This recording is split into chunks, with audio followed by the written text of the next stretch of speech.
किया होगा उसके लिए 30 to 45 डेज का टाइम लग जाता है रीएवोल्यूशन के रिजल्ट के लिए। तो जिस भी डेट पे आपने रीएवोल्यूशन फॉर्म फिल किया है उसके बाद आप उसमें 30 डेज और काउंट कर लीजिए, देन उसके बाद आप चेक करना, तब तक रीएवोल्यूशन की अपडेट आ जाएगी। और मोस्टली सभी स्टूडेंट के रीएवोल्यूशन के रिजल्ट आ जाते हैं 45 डेज के अंदर, क्योंकि ज़्यादा इग्नू वेट नहीं कराता रीएवोल्यूशन में। जनरल रिजल्ट्स में काफ़ी टाइम लगता है, क्योंकि जिनके जून 2024 में रिजल्ट्स आए थे जिनके एग्ज़ाम के, उनके अभी तक काफ़ी सारे सब्जेक्ट्स पेंडिंग है। अभी भी मोर देन 30% स्टूडेंट ऐसे हैं जिनके रिजल्ट नहीं आए हैं। और जो एमएजी सब्जेक्ट्स हैं उनके रिजल्ट्स तो अभी काफ़ी कम ही पब्लिश हुए हैं। सभी एमएजी स्टूडेंट्स मुझे मैसेज भी करते हैं कि रिजल्ट अभी तक पेंडिंग है, क्यों नहीं आया।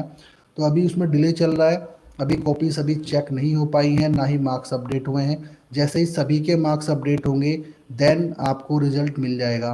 और ये सितंबर 3rd वीक तक आप मान के चलिए कि 3rd वीक तक आपको बचे हुए जितने पेंडिंग सब्जेक्ट्स हैं उनका रिजल्ट आपको मिलता रहेगा। तो देखिए डेट शीट अभी अपडेट होंगी। अभी ऐसा नहीं है कि जो डेट शीट अभी आ रखी है ये कंप्लीट या फाइनल डेट शीट है, इसमें चेंजेस आपको देखने को मिलेंगे। और चेंजेस भी आपको इसमें सब्जेक्ट की डेट्स में देखने को मिलेंगे, क्योंकि मैंने फर्स्ट जो अपडेट हुई थी डेट शीट की और जो 3rd अपडेट हुई थी उसको कंपेयर करके आपको वीडियो में दिखाया भी था कि उसमें किस तरह से चेंजेस किए गए हैं। फिलहाल जो रिवाइज डेट शीट ये आपकी आई है, ये अभी सितंबर मंथ में आई है। तो जो इसमें डेट्स आपके एग्ज़ाम की दी हुई हैं इसी के अकॉर्डिंग आप प्रिपरेशन स्टार्ट करें, क्योंकि अब जो आने वाले चेंजेस होंगे वो काफ़ी माइनर चेंजेस होंगे। किसी हो सकता है कि आपके पास अगर 4 सब्जेक्ट है तो कोई एक सब्जेक्ट में चेंज हो जाए, बट वो भी पॉसिबल नहीं है। किसी किसी स्टूडेंट के साथ ऐसा होगा, सभी कोर्सेज में ऐसा नहीं है। और ये इग्नू चेंजेस इसलिए कर रहा है ताकि इग्नू की डेट शीट अपडेट होने के बाद डेट जो एग्ज़ाम की है कम क्लैश हों, क्योंकि स्टूडेंट की प्रॉब्लम ये होती है कि एक ही डेट पे 2 एग्ज़ाम हो जाते हैं एक ही शिफ्ट में, तो ऐसे में काफ़ी प्रॉब्लम देखने को मिलती है। सो जो टेंटेटिव डेट शीट आई थी ये 4 सितंबर को आई थी। इसके बाद अभी इसमें कोई अपडेट नहीं किया गया है। जैसे ही कोई इसकी नई अपडेट आएगी देन मैं आपको इसके बारे में इंफॉर्मेशन दे दूंगा। क्योंकि सब्जेक्ट का एक मिनिमम टाइम पीरियड होता है। ऐसा नहीं है कि आप जनवरी में एग्ज़ाम देंगे, जनवरी में एडमिशन लेंगे और जून में एग्ज़ाम दे देंगे। उसके बीच 4 से 5 महीने का टाइम होता है। इतनी जल्दी अगर आप एग्ज़ाम दे सकते हैं तो आपकी डिग्री अगर 3 साल की है तो 1.5 साल में कंप्लीट हो सकती थी, बट ऐसा नहीं है। लेकिन उन्हें सभी सब्जेक्ट के लिए एक मिनिमम टाइम पीरियड रखा हुआ है। जब तक वो मिनिमम टाइम पीरियड कंप्लीट नहीं होता आप एग्ज़ाम देने के लिए एलिजिबल नहीं होंगे। तो इसलिए आपको अभी वेट करना होगा।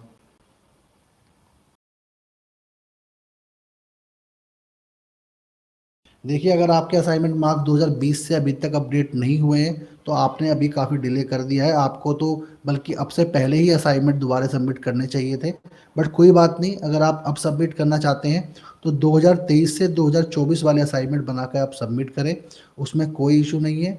आप उनको सबमिट कर देंगे, आपके मार्क्स ऐड हो जाएंगे। और ध्यान रखिएगा असाइनमेंट सबमिट करते समय इस बार असाइनमेंट सबमिशन स्लिप को अपने साथ लेके जाना ना भूलें। अगर आपके पास वो स्लिप ना हो मुझे व्हाट्सएप पे मेरे से स्लिप ले लें, क्योंकि इन केस अगर पिछली बार की तरह आपके मार्क्स ऐड नहीं होते हैं तो आपके पास कोई प्रूफ होना चाहिए कि आपने असाइनमेंट सबमिट किए थे। देन उस असाइनमेंट स्लिप के थ्रू आपके मार्क्स को अपडेट कराने में काफ़ी हेल्प होगी। सर एम कॉम असाइनमेंट में 15 सितंबर लिखा हुआ है लास्ट डेट, जुलाई 2024 बैच की, बट सब जगह 30 लिखा हुआ है। समझ नहीं आ रहा क्या करूं। आरसी दिल्ली 2 की गाइडलाइन भी नहीं आई है कि कहाँ कैसे सबमिट करना है। देखिए असाइनमेंट में तो किसी किसी में अक्टूबर तक की भी डेट दी हुई है, कहीं कहीं 15 सितंबर है, कहीं 30 सितंबर है, बट वो कोई इशू नहीं है। आपको मेनली देखना है कि सेशन कौन सा है। अभी आपको 2023 से 2024 वाले असाइनमेंट सबमिट करने हैं। आई होप आप वही असाइनमेंट सबमिट कर रहे होंगे जो सितंबर तक वैलिड है। सितंबर तक का वैलिड का मतलब है कि आप सितंबर अक्टूबर जब तक असाइनमेंट सबमिशन की डेट है ऑफिशियली इग्नू की तरफ से, तब तक आप उसे सबमिट कर सकते हैं। ऐसा नहीं है कि असाइनमेंट पे जो लिखी हुई डेट है तभी आपके असाइनमेंट सबमिट होंगे, क्योंकि असाइनमेंट आपका कम से कम 6 से 8 महीने पहले बनता है। तो उस टाइम नहीं पता होता किसको कि असाइनमेंट की डेट क्या जाएगी क्या नहीं जाएगी। बट ये इन्होंने क्लियर नहीं किया हुआ है, इस वजह से स्टूडेंट कंफ्यूज हो जाते हैं। बट आप दे सकते हैं असाइनमेंट अक्टूबर तक भी, क्योंकि अक्टूबर तक लास्ट डेट होने वाली है। तो ऐसा कोई इशू नहीं है, इसलिए टेंशन वाली कोई बात नहीं है। आप अक्टूबर तक असाइनमेंट बना के सबमिट कर सकते हो जो आप बना रहे हैं। जो डेट लिखी हुई है उसको लेकर कन्फ्यूज़न आप बिल्कुल ना पालें और ना कन्फ्यूज़ हों। Can I check my assignment marks of first year? What is the process to check this marks? देखिए, असाइनमेंट मार्क्स चेक करने का प्रोसीजर काफ़ी सिंपल है। अगर आप गूगल पे इग्नू असाइनमेंट स्टेटस लिख के सर्च करेंगे तो सबसे पहला लिंक आपको वही मिलेगा। उस लिंक को आपको ओपन करना है, आपको अपना एनरोलमेंट नंबर और अपना प्रोग्राम कोड जो आप कोर्स कर रहे हैं वो डालना है और सबमिट करना है। आपके सामने आपके असाइनमेंट की लिस्ट आ जाएगी और उसका स्टेटस भी आ जाएगा कि असाइनमेंट कंप्लीट हो गया है, रिसीव हुआ है, नहीं हुआ है। अगर वहाँ पे वो ऐड है तो समझ लीजिए वो रिसीव हो गया है। अगर वहाँ पे सब्जेक्ट ऐड नहीं हुआ है तो समझिए अभी रिसीव भी नहीं हुआ है। तो वो आपको पूरी डिटेल मिल जाएगी। फिर भी अगर आपको समझ में ऐसे ना आ रहा हो तो मैंने वीडियो बनाई हुई है, आप सर्च करके भी उसको देख सकते हैं हमारे चैनल पे जाके। देन फिर भी अगर आप ना देख पाएँ तो आप मुझे व्हाट्सएप पे डिटेल भेज देना, मैं आपका चेक करके एक बार आपको स्टेटस दे दूँगा। इग्नू में असाइनमेंट का प्रेशर रहता है, अदरवाइज ओडीएल मोड की बेस्ट यूनिवर्सिटी है। जामिल जी, मैं तो ये कहता हूँ कि मेरा मानना भी यही है कि इग्नू में जो असाइनमेंट प्रोसीजर है वो काफ़ी बेहतर है और अच्छा है कि इग्नू में ये प्रोसीजर है। क्योंकि अदर यूनिवर्सिटी में सिर्फ थ्योरी एग्ज़ाम होते हैं। अगर आप थ्योरी में पास हैं, जितने मार्क्स आपके आ गए उसके बाद आप उसमें कुछ नहीं कर सकते। बट यहाँ आपके हाथ में असाइनमेंट होते हैं। कम से कम आप अपने असाइनमेंट खुद बनाते हैं घर बैठ के, आप कैसे भी बना सकते हैं, किसी की भी हेल्प ले सकते हैं, कोई इशू नहीं होता।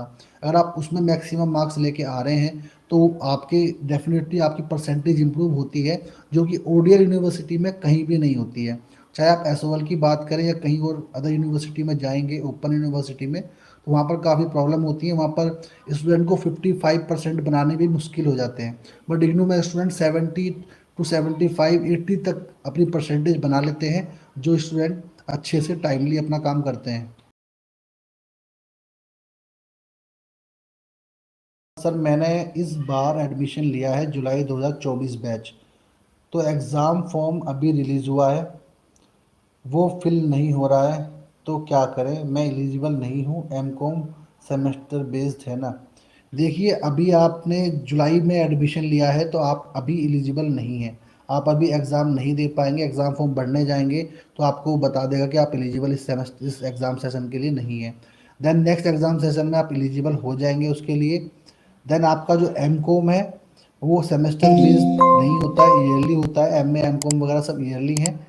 2 साल के आपको रजिस्ट्रेशन करने होते हैं कि एडमिशन के टाइम पर, और एक आपका सेकेंड ईयर का जब आपको करना होगा नेक्स्ट साल नेक्स्ट ईयर में। दोनों ईयर के एडमिशन करने कंफर्म होने के बाद आपको सेशन के अकॉर्डिंग एग्ज़ाम देने होते हैं। सपोज डैट अगर आपने जनवरी 2024 में एडमिशन लिया है तो दिसंबर 2024 में एग्ज़ाम होंगे। और आपने जून 2024 में सॉरी जुलाई 2024 में एडमिशन लिया है तो जून 2025 में आपके एग्ज़ाम होंगे। इस टाइप से आपका एग्ज़ाम पैटर्न चलता है अगर आपका कोर्स ईयरली है तो। और आई थिंक एम कॉम जो ईयरली कोर्स है आप एक बार चेक कीजिएगा, देन मैं भी आपको चेक करके कंफर्मेशन दे दूंगा। एंड आप सभी का बहुत बहुत धन्यवाद लाइव में जुड़ने के लिए।